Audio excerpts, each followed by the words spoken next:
sommes le 1er juillet, ravis de vous retrouver pour le premier 20h du mois sur RTI 1. Bienvenue. Ce mercredi, le Premier ministre Amadou Gon Coulibaly a reçu en audience à Paris le nouvel ambassadeur de la Côte d'Ivoire en France. Il a ensuite échangé en privé avec Franck Paris, conseiller Afrique du président français Emmanuel Macron.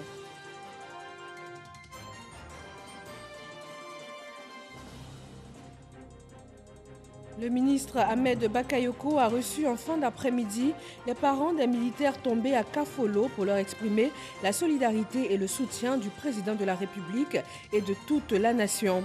Ce sont 14 familles qui ont été reçues par le ministre d'État, ministre de la Défense.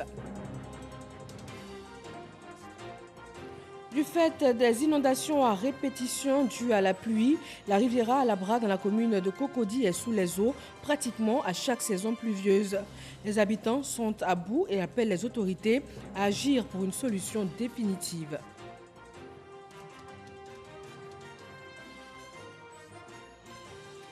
La maladie à coronavirus continue de faire chaque jour des victimes en Côte d'Ivoire comme ailleurs dans le monde. Ce mercredi, les autorités sanitaires ivoiriennes enregistrent 203 nouveaux cas positifs. Bonsoir à tous. Ce mercredi 1er juillet, le Premier ministre Amadou Gon Coulibaly a reçu à Paris en audience le nouvel ambassadeur de la Côte d'Ivoire en France. Maurice Kouakou Bandaman était accompagné par ses proches collaborateurs. Pour rappel, c'est le 4 mars dernier que l'ex-ministre de la Culture et de la Francophonie a été nommé ambassadeur plénipotentiaire de la Côte d'Ivoire en France, avec résidence à Paris, en remplacement de l'ambassadeur Charles Gomis. Après cette audience, le Premier ministre a reçu en privé Franck Paris, conseiller Afrique du président français Emmanuel Macron. À l'Assemblée nationale, la saison des pluies et ses dégâts s'invite au calendrier des députés. Le ministre de l'Assainissement et de la Salubrité a fait le point des mesures urgentes en cours. Serge Coléa. Ce document d'orientation qui présente dans les détails la trajectoire budgétaire de l'État sur la période 2021-2023 vise à accroître l'efficacité du recouvrement des recettes intérieures. Il ambitionne surtout de consolider la maîtrise des charges et de l'endettement public et de poursuivre la politique d'investissement. Il s'agit donc de renforcer la prise en charge de toutes les questions liées à l'enseignement, à la santé, aux équipements collectifs, aux différentes infrastructures. Je crois que ce sont des choses que nous allons poursuivre dans les années à venir pour consolider la compétitivité de notre économie. Les principales hypothèses qui sous-tendent la croissance économique prennent en compte la réduction de l'impact de la Covid, la consolidation de la stabilité sociopolitique et la poursuite des réformes structurelles. Ce type de débat-là, de savoir, nous, comment est-ce qu'on va davantage affecter la ressource et la façon dont la ressource va être affectée, ça touche les populations au quotidien. Le budget de l'État pour l'année 2021 est projeté à 8 629 milliards de francs CFA. Il devrait s'accroître pour atteindre 9 129 milliards en 2022 et 9 916 milliards en 2023. Sur cette base, l'activité économique devrait afficher un taux de croissance annuel moyen de 6,5%. C'est une appréciation saine de l'évolution de notre économie. On a une économie qui a des capacités de production qui sont assez importantes, qui n'ont pas été entamées particulièrement. Donc il n'y a pas de raison pour que, dès que les choses se reviennent à la normale, que nous ne revenions pas au rythme que nous connaissions par le passé. Toutes ces données économiques et budgétaires présentées aux députés sont provisoires et pourraient connaître, en cas de besoin, quelques évolutions avant l'adoption du budget 2021.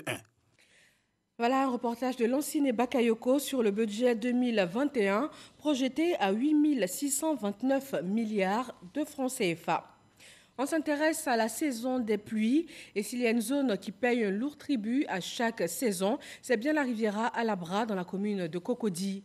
Herman Guivet s'est rendu sur place et il a pu constater les difficiles réalités que vivent les riverains après le dernier passage des eaux. Ils n'en peuvent plus et appellent à l'aide.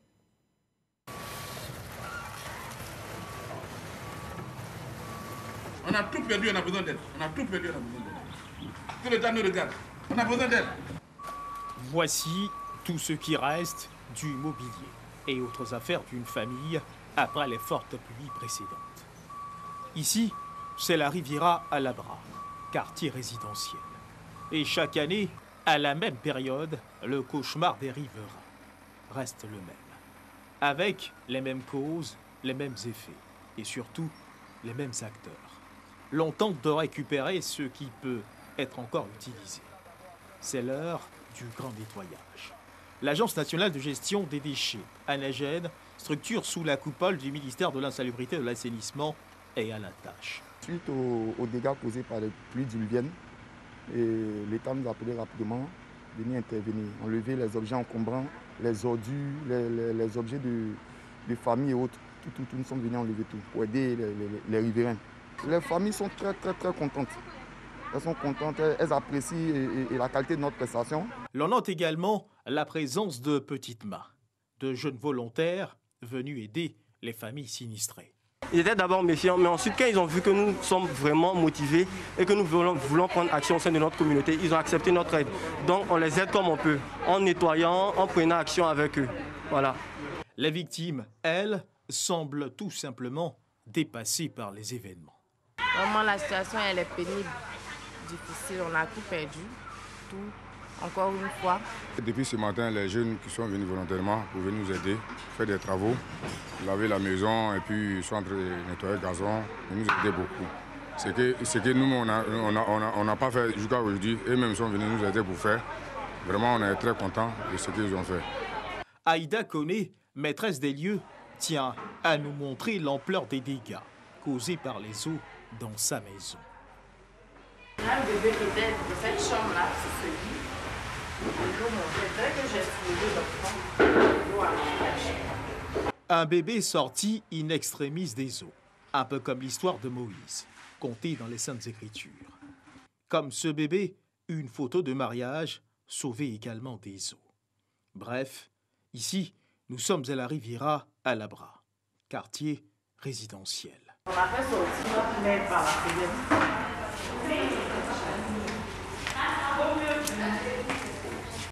Le sauveur de la mer, le voici, Bakayoko Anzumana. Il raconte. Je suis descendu sur la dalle posée là-bas, puis j'ai marché sur la clôture. Arrivé sur ce mur-là, le volume d'eau était tellement énorme, ça arrivait ici. C'est là que je suis venu trouver que la dame était avec sa maman. Sur le matelas, avec sa fille, ils ont attrapé la maman, elle ne pouvait pas sortir. Je les ai dit de la faire sortir par la fenêtre. Donc j'ai essayé de défoncer un peu la fenêtre pour la faire sortir. Je l'ai attrapée, la mettre sur mon dos. Puis j'ai marché sur la clôture pour aller avec elle, pour aller là, remettre aux autres. Et c'est après ça maintenant je suis redescendu venu sauver ces deux filles. Un autre héros des temps modernes. Pour sauver leur vie, les habitants de la maison ont dû gagner les hauteurs. Comme des centaines de riverains, les questionnements sur l'ambiguïté du lendemain restent les mêmes. On ne sait même plus quoi faire. On doit déménager, on ne peut pas partir. Parce qu'on part, on va où? On n'est pas en location de la maison. Les parents ont travaillé le jour pour acheter cette maison. Et aujourd'hui, on ne peut pas laisser cette maison et partir. On va où? Un véritable sentiment d'impuissance devant ce qui tend à s'inscrire dans le quotidien annuel des riverains du quartier à Labra. Selon Dame Koné, on ne pouvait qu'apercevoir la toiture des maisons, tant l'eau de ruissellement avait gagné en hauteur. Selon certains témoignages recueillis auprès de riverains, ce problème ne serait pas seulement lié aux questions de drainage, mais également à la conséquence de constructions anarchiques en périphérie de leur quartier. En attendant qu'une solution radicale porte ses fruits, on ramasse les ordures, on passe la serpillière, on déblaye, on chasse l'eau de ruissellement, tentative, peut-être désespérée, de redonner au quartier son lustre d'antan.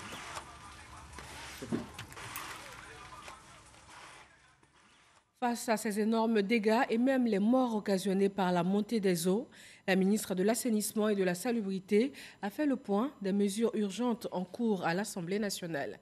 Serge Coléa. La pluie continue de faire sa loi à Abidjan et à l'intérieur du pays. Malgré les efforts déployés par les autorités compétentes depuis des années, à chaque saison pluvieuse, c'est la catastrophe. Face aux députés, la ministre de l'Assainissement et de la Salubrité a fait le tour d'horizon des ouvrages réalisés pour freiner les inondations. On retient que des centaines de milliards de francs CFA ont été injectés dans la construction D'importants ouvrages, des opérations de déguerpissement ont été entreprises. Pourtant, les inondations restent d'actualité. Je suis donc devant vous au nom du gouvernement, en vue de rechercher votre appui et votre soutien pour la mise en œuvre des grands ouvrages et des schémas directeurs dans les villes du pays. Les financements sont quasiment disponibles pour la première tranche. À présent, nous devons mettre en œuvre avec toute la rigueur. Nous voulons que vous accompagniez le gouvernement dans la sensibilisation des populations. Car nous savons tous que des bâtiments, immeubles, cours communes, villas sont construits sans fosse septique, sans système de canalisation des eaux usées et pluviales, et souvent dans des zones non constructibles. Dans les jours à venir, des actions de grande envergure seront menées. Les dispositions urgentes qui seront prises très prochainement pourront paraître très sévères. Ces mesures seront contraignantes au regard de la période de la Covid-19 et de la saison des pluies, mais elles sont indispensables et irréversibles. L'Assemblée nationale promet de jouer sa partition. Les députés ont surtout appelé à une solidarité et à une forte mobilisation des membres du gouvernement dans ce combat contre l'anarchie qui n'a que trop duré, selon les parlementaires. Un véritable drame pour les populations sinistrées. La Côte d'Ivoire a également vécu une autre période difficile. Le ministre Ahmed Bakayoko a reçu aujourd'hui, en fin d'après-midi, les parents des militaires tombés à Kafolo pour leur apporter le soutien de la nation. Abou Sanogo. Les parents des militaires et gendarmes tombés à Kafolo, à la frontière avec le Burkina Faso dans la nuit du 10 au 11 juin dernier, reçus par le ministre d'État, ministre de la Défense Ahmed Bakayoko. Il s'agit pour Ahmed Bakayoko de traduire à ces 14 familles éplorées le soutien et la compassion de la nation et du président de la République Alassane Ouattara. Le président de la République m'a demandé de vous traduire la reconnaissance de la nation quand vous mourrez au service du pays, en mission commandée. La nation se doit de vous reconnaître cela. Et il salue leur mémoire. Certes, la douleur est grande, mais vous pouvez être fiers de vos enfants. Vous pouvez être fiers de ce qu'ils ont accompli pour leur pays. Ahmed Bakayoko annonce que ces familles attristées auront le soutien de l'État de Côte d'Ivoire. L'État va continuer à vous aider, à aider vos enfants. Le chef d'état-major général nous a fait des propositions pour que nous puissions maintenir le bail de loyer jusqu'à une certaine période. Également, que nous puissions maintenir les salaires pendant une période, au moins jusqu'à la fin de l'année, pour que ce soit un soutien pour vos enfants et vos familles. Ces familles ont en retour exprimé leur reconnaissance au chef de l'État. Je voudrais dire sincèrement merci. Parce que dès les premières heures, le gouvernement n'a cessé de nous soutenir jusqu'à ce jour. Je voudrais, au nom de ses parents, remercier son Excellence, Monsieur le Président de la République. Une cérémonie en hommage aux soldats tombés à Kafolo aura lieu ce jeudi 2 juin à la place d'armes générale du corps d'armée. Ouattara Paul Thomas Dakin, en présence du président de la République Alassane Ouattara, chef suprême des armées. La maladie à coronavirus continue de sévir et de mettre à mal les activités socio-professionnelles. De plus en plus, on apprend à vivre avec, tout en respectant les gestes barrières. Nous vous proposons tout de suite le point de la situation.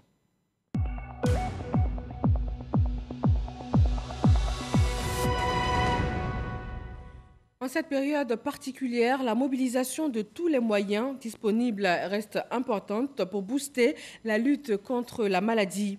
Le gouvernement a octroyé 2 ambulances aux populations du quartier Zimbabwe dans la commune de Port-Boué afin de faciliter la prise en charge et l'évacuation sanitaire des riverains. Aboulaye Konaté. C'est un don qui va améliorer la qualité du suivi et la prise en charge des malades au niveau de Port-Boué. Le ministre Abdraman Cissé est revenu vers ses semblables les mains chargées en offrant 2 ambulances entièrement équipées. L'objectif du président de la République, son Excellence M. Alassane Ouattara, et l'objectif du gouvernement dirigé par le Premier ministre Amadou Gon Coulibaly est de veiller à l'amélioration des conditions de vie des populations.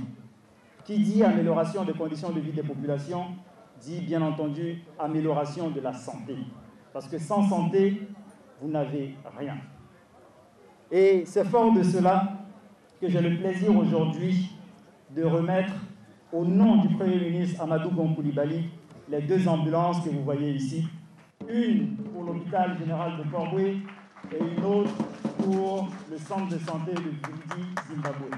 Ces 2 nouvelles ambulances viennent compléter les 2 autres offertes 4 ans plus tôt par le même donateur. Pour le ministre de la Santé et de l'Hygiène publique, il s'agit d'un appui considérable à son département. Monsieur le ministre, merci beaucoup. Merci pour ce que vous avez fait pour la commune de Port-Boué au niveau des services de la santé et nous veillerons à ce que ces véhicules, ces ambulances soient utilisés de la plus belle manière.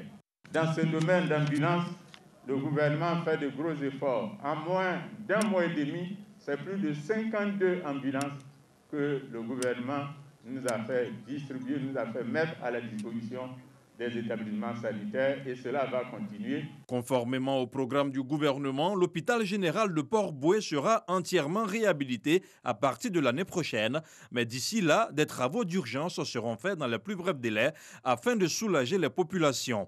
En marge de la cérémonie, plusieurs dons en vivres et non-vivres ont été faits par les 2 ministres.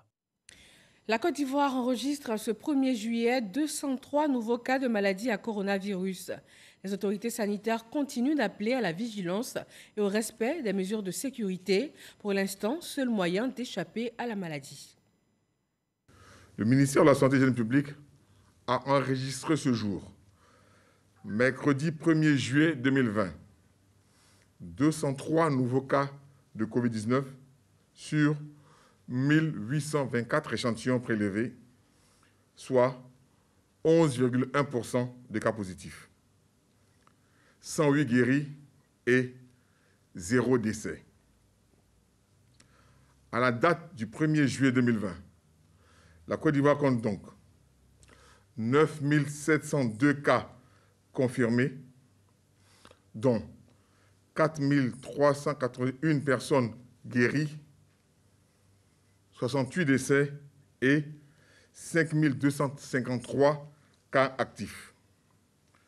Le nombre total d'échantillons est de 57 774. Le ministre de la Santé et de l'Hygiène publique rappelle que la pandémie n'est pas terminée.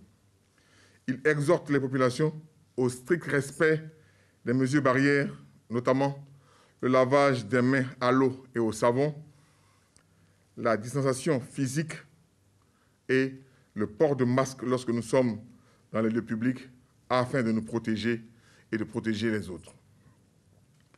Le ministre de la Santé et de l'Hygiène publique en appelle donc à la discipline et à la responsabilité, car pour stopper la transmission du virus, nous devons tous être disciplinés et responsables.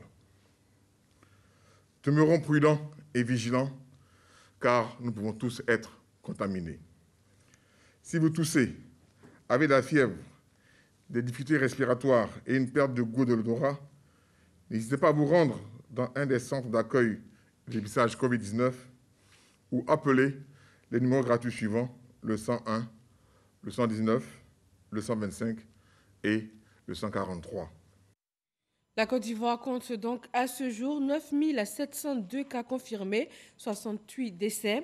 Le Ghana, 17 741 cas confirmés, 112 décès. La Guinée, 5 391 cas confirmés, 33 décès.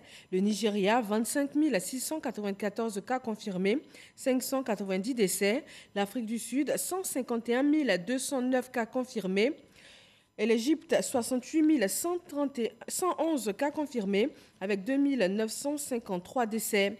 Dans le monde entier, on enregistre 10 538 577 cas confirmés, 512 689 décès. Face à ces chiffres, c'est le monde entier qui est à la recherche du remède qui va mettre fin à la pandémie. Un essai de vaccin réalisé aux États-Unis donne des résultats encourageants.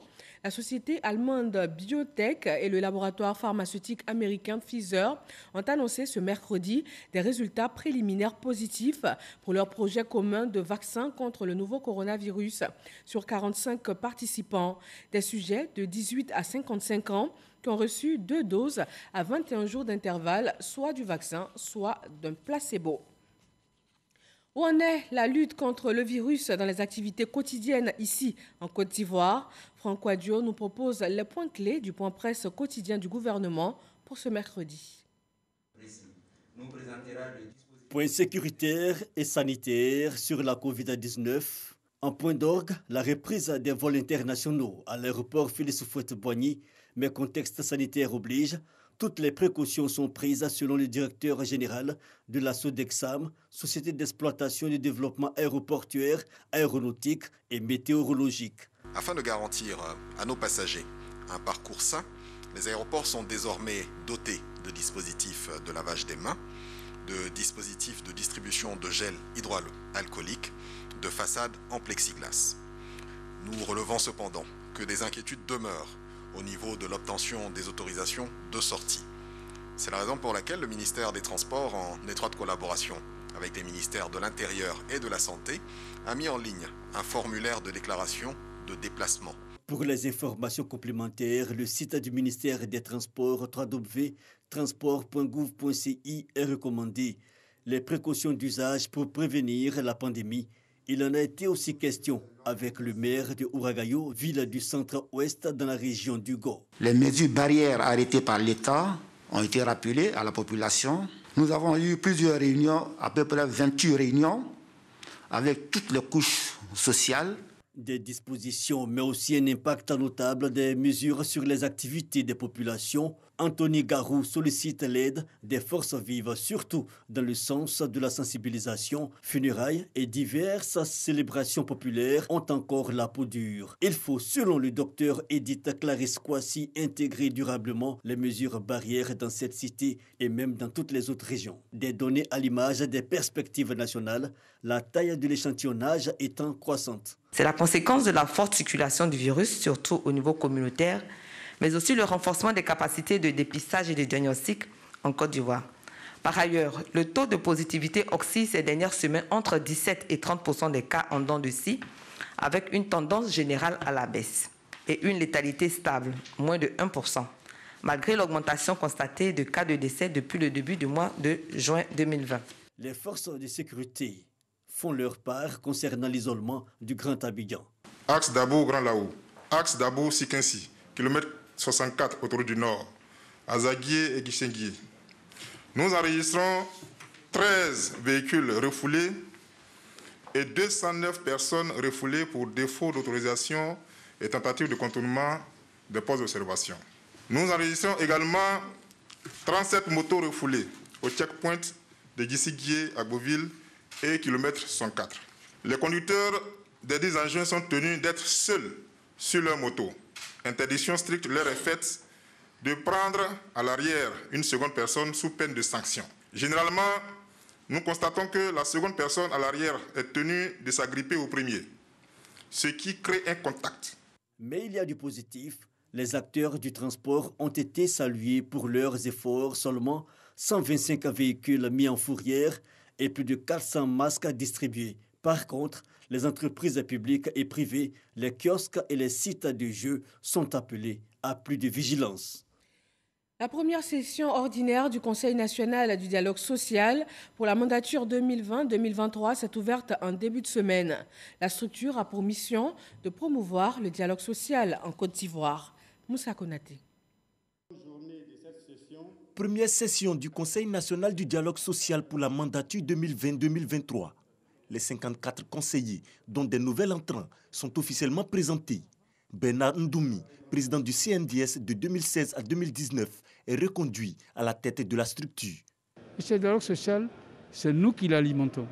Donc nous disons qu'il faut que tout se fasse par le dialogue. C'est vrai qu'à un moment donné, il y a des contraintes, mais c'est ensemble qu'on doit les définir.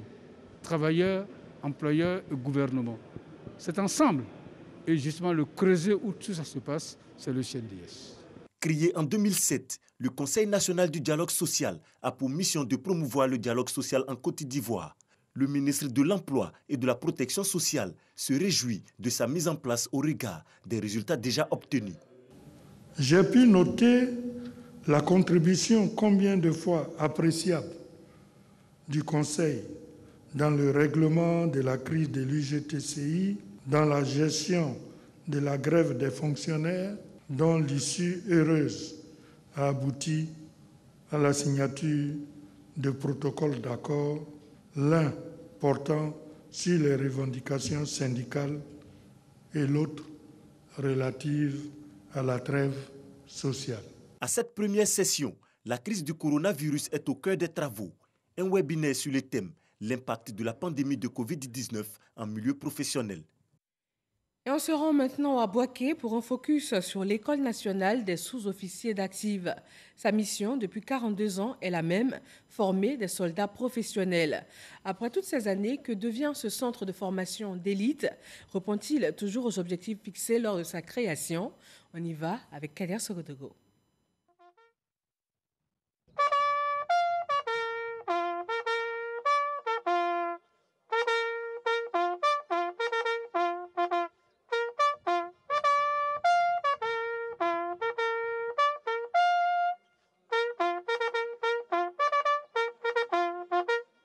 L'École nationale des sous-officiers d'active de Bouaké, ENSOA. On y entre pour être un soldat professionnel au service du pays. À sa création le 26 mai 1978, elle jouissait des mamelles nourricières de l'École des forces armées EFA qui forme des officiers. L'ENSOA, à partir du 27 novembre 1983, soit 5 ans après sa création, allait bénéficier de son autonomie. Son cœur de métier est d'assurer la formation générale de tous les sous-officiers dont l'armée a besoin. Sa mission principale se décompose en une formation initiale et une formation continue. Sa mission secondaire est la formation des spécialistes et des paramilitaires, police, douane, eaux et forêts, etc. Ici, à l'ENSOA, pour entrer, il y a 2 possibilités. On appelle le recrutement direct et le recrutement indirect. Semi-direct, j'allais dire. Le recrutement direct, c'est par voie de concours, c'est-à-dire on est un civil avec le BPC, niveau première, on passe le concours d'entrée à l'École nationale des sous-officiers d'active. Mais il s'est trouvé que ces 2 dernières promotions, sinon la dernière promotion, la promotion qui va bientôt sortir, ça a été un concours exceptionnel. C'est-à-dire c'était des spécialistes seulement qui sont rentrés. Des gens qui avaient le bac, et qui étaient spécialisés dans des domaines spécifiques. Un emploi du temps minutieux. Le régime est militaire. Ici, on débute les cours à partir de 6h30. On commence d'abord par le sport. Le sport peut être fait d'un footing simplement, ou bien ça peut être fait d'un parcours de combattant, ou bien d'un TAP lourd. Et à l'issue du sport, on fait ce qu'on appelle généralement nos rassemblements. S'il y a des messages qu'on doit porter à la connaissance des différents stagiaires, on le fait. Et les cours proprement commencent à 8h30. 8h30 qui finissent à 12h30, ils prennent une pause et on reprend à 14h30 pour finir à 17h30. Les stagiaires sont regroupés en fonction de leur spécialité. Un tour à l'infirmerie.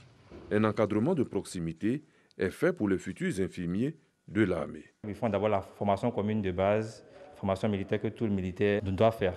Ensuite, ils ont fait un corps de troupes au sein de l'infirmerie ici, c'est-à-dire avec la formation, ils sont venus pour qu'on puisse voir déjà leurs aptitudes. On a pleinement conscience de sa partition. Il y avait une formation ancien infirmier. À l'issue de cela, ils ont lancé le concours et nous sommes venus à l'ENSOA. La formation militaire n'était pas du jeu. On nous a dosé pendant cette formation. On a appris beaucoup de choses.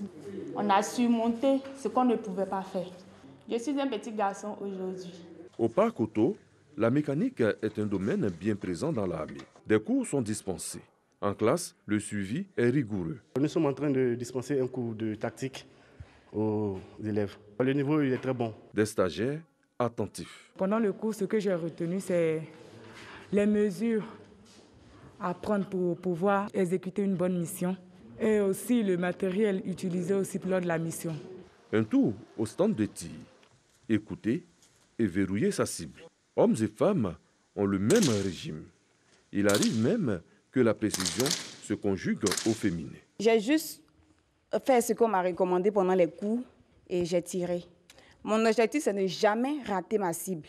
L'École nationale des sous-officiers d'actifs, dans son fonctionnement, va connaître deux grandes dates. Le 3 mars 2005, le transfert de l'école de Bouaké à Daoukro avec une extension à Abidjan-Akwedo. Le 4 avril 2017, son retour à Bouaké sur les sites de l'EFA. L'ENSOA a 42 ans aujourd'hui. L'école a des perspectives pour son rayonnement. Le vœu le plus cher, c'est de voir cette école devenir une école d'excellence. L'école doit avoir un auditorium, avoir une salle informatique, avoir un labo d'anglais, parce qu'aujourd'hui, les hommes que nous formons sont systématiquement appelés à aller aux missions onusiennes. Et ces missions-là, la langue anglaise est mise en priorité. L'École nationale des sous-officiers d'actifs ambitionne également de devenir une école nationale à vocation régionale. Les autorités ivoiriennes travaillent dans ce sens. Sa devise reste la même, s'instruire pour ne pas subir. Dans le secteur de la communication également, on vise l'excellence. La deuxième édition de l'Ordre du mérite de la communication est prévue pour le mois de décembre prochain. Le directeur de cabinet du ministre de la Communication a rencontré la presse pour plus de précisions. Franck Wadio. Bientôt la deuxième édition de la cérémonie de distinction de l'Ordre du mérite de la communication. Cette initiative de la tutelle décernant des médailles aux acteurs du secteur s'étant distingués par leur travail ou leur contribution au développement et à la promotion de la communication. En 2019, ils étaient 95 récipiendaires, 7 au grade de commandeur, 23 au grade d'officier et 35 chevaliers, sans oublier 30 bénéficiaires issus de l'administration.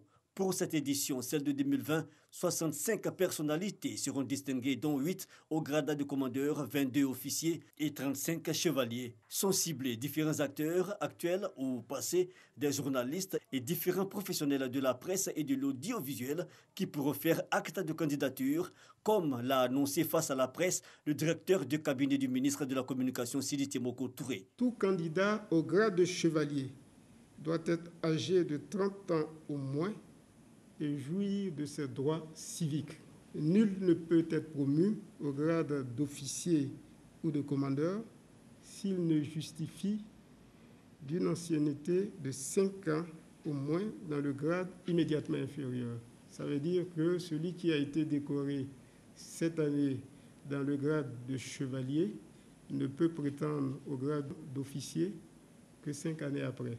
Il faudra aussi que les candidats au grade de chevalier, d'officier et de commandeur aient au moins 5 ans de service effectif, n'avoir jamais subi aucune sanction disciplinaire. Ce sont là, entre autres, quelques conditions d'accès. Pour ce qui concerne les propositions de candidature, s'adresser par voie hiérarchique au ministre de la Communication ou au préfet de département.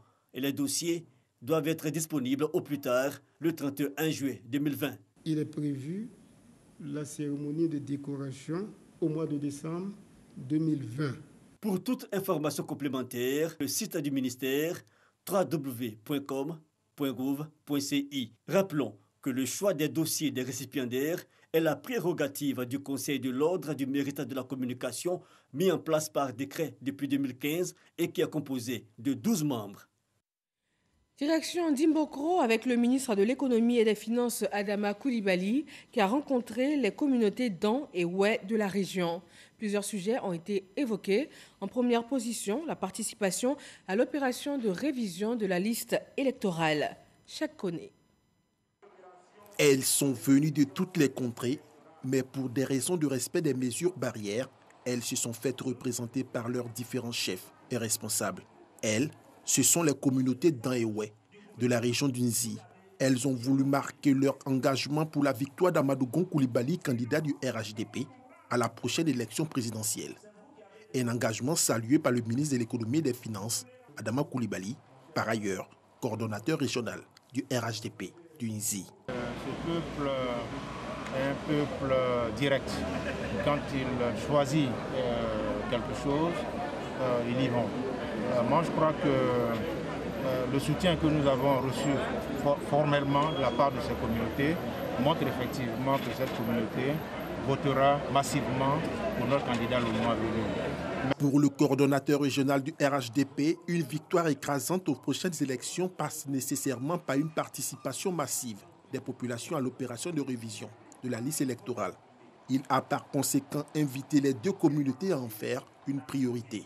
Car pour Adama Coulibaly, le candidat au meilleur profit pour conduire la destinée de la Côte d'Ivoire reste le candidat du RHDP. Mais avant le vote, j'ai beaucoup insisté là-dessus. Ce qui est important aujourd'hui, c'est l'enrôlement, que les gens s'inscrivent sur les listes électorales pour pouvoir transformer en fait leur soutien et leur capital de sympathie en vote effectif le jour du scrutin.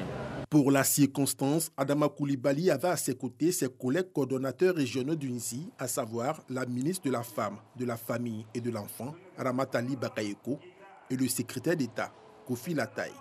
Pour revenir à l'actualité du moment relative à la crise sanitaire du Covid-19, le ministre de l'économie et des finances a exhorté les communautés d'Anhéoué au strict respect des gestes barrières édictés par le gouvernement.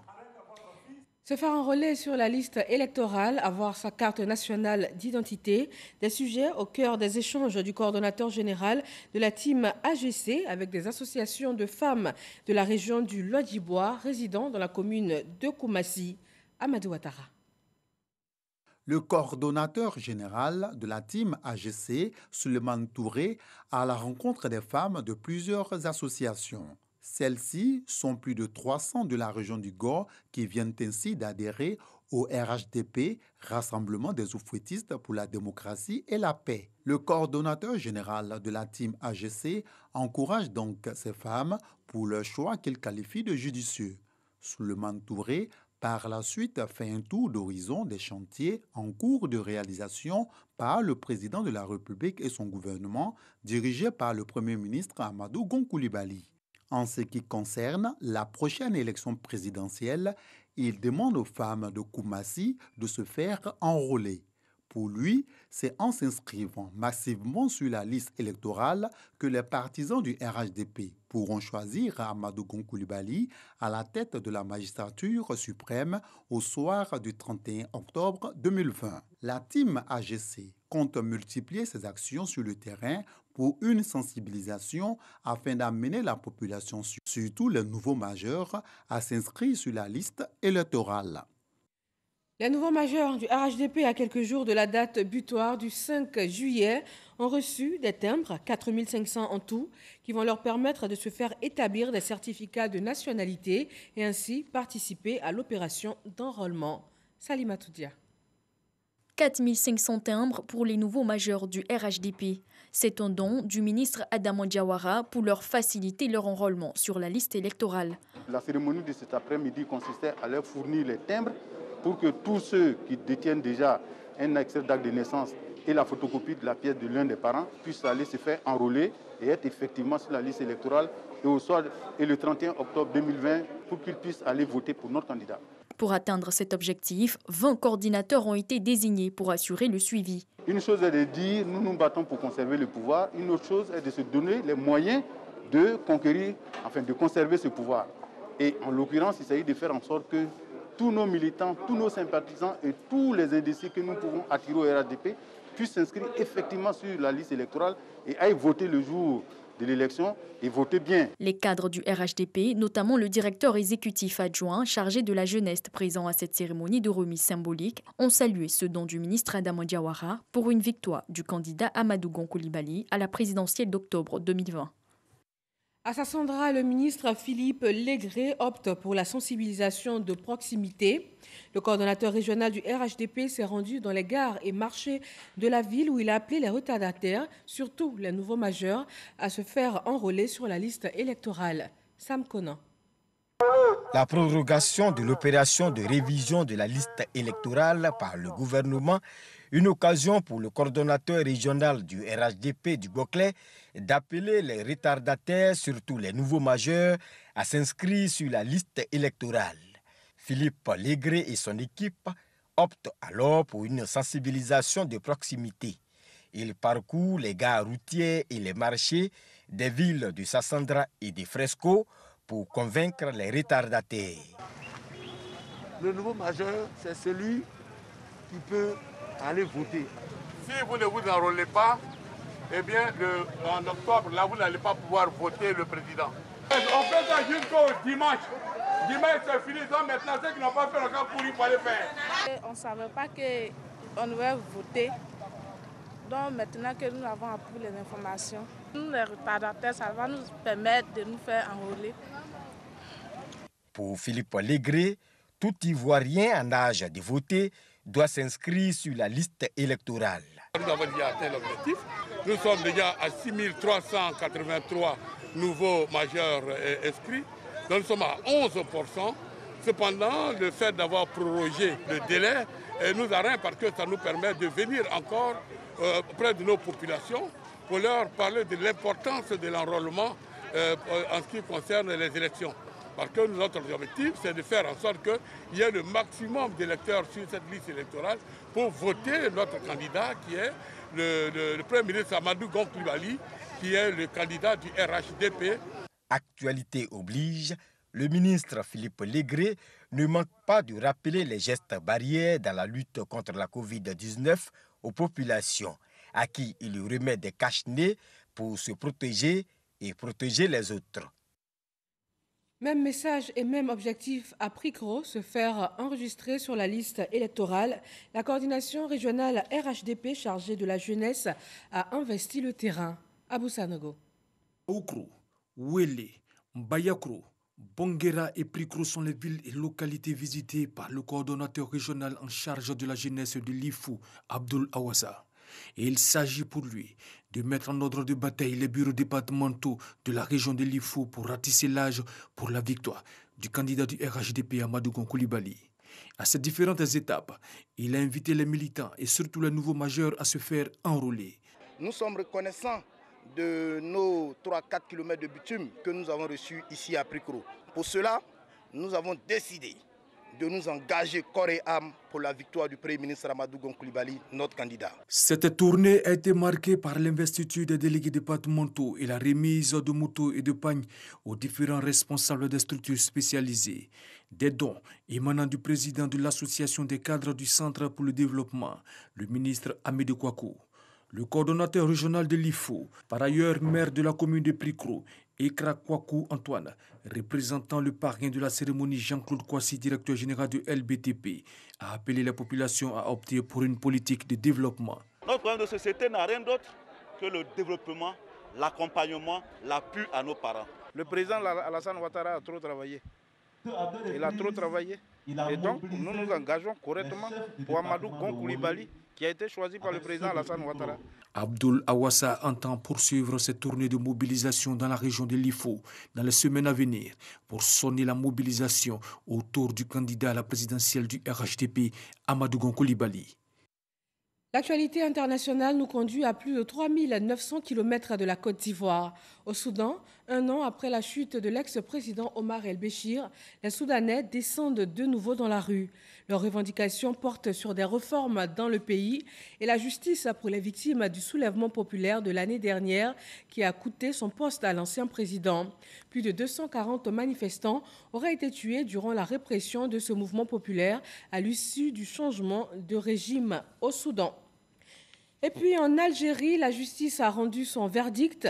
L'homme d'affaires Ali Haddad, ex-dirigeant de la principale organisation patronale algérienne, détenu depuis mars 2019, a été condamné à 18 ans de prison ferme. Avec lui, plusieurs ministres liés à l'ancien président Abdelaziz Bouteflika écopent également de lourdes peines de prison pour corruption. Un verdict à caractère politique, selon l'avocat de la défense qui annonce qu'il va faire appel. Et voilà, c'est tout pour ce 20h. Merci à tous de votre attention. À 23h, retrouvez Marine Cognon sur RTI 1. Bonsoir.